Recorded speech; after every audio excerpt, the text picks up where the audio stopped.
What if everything you believe about God is wrong? Not just a little wrong, not the details, but the shape of it, the tone, the story, the center. For some, this is a terrifying thought.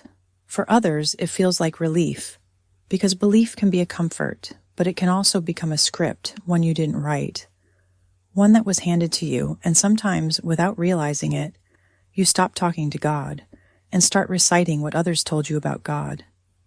Maybe you were told God gets angry easily, or that you're born broken, or that your questions are dangerous. And maybe you believed it, because that's what belonging required.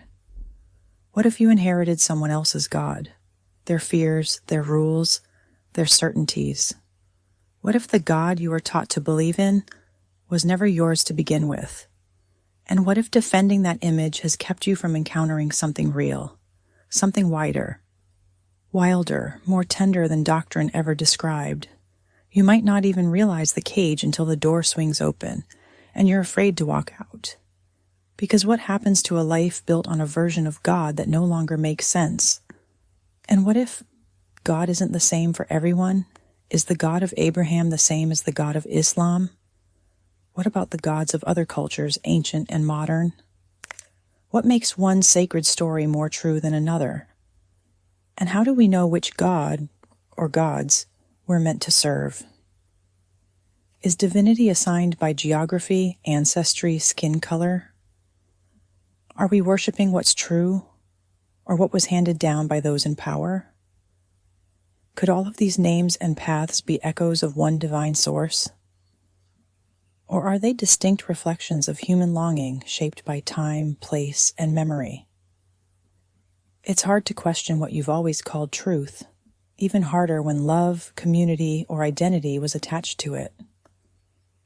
To doubt isn't just about belief, it's about loss of language, of stability, of shared meaning.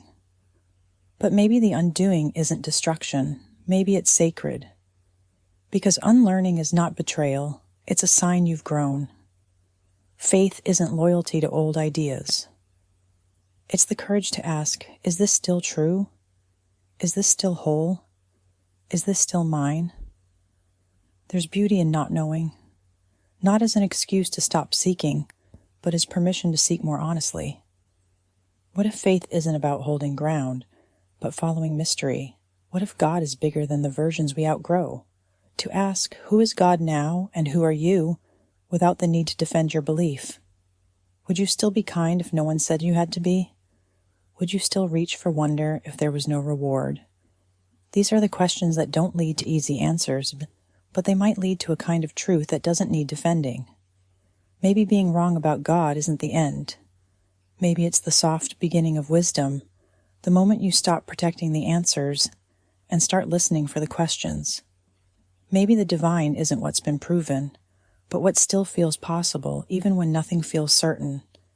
Maybe God isn't who we were told to find, but who we keep stumbling into once we stop needing to be right. So what if everything you believe about God is wrong? That might not be a crisis, it might be an invitation to wonder again, to let go, to meet what's real, even if it has no name. And maybe the deeper faith isn't found in answers, but in the courage to live without them. Thank you for watching Permission to Wonder, Episode 2 of the God series. New videos added weekly. No easy answers, just better questions.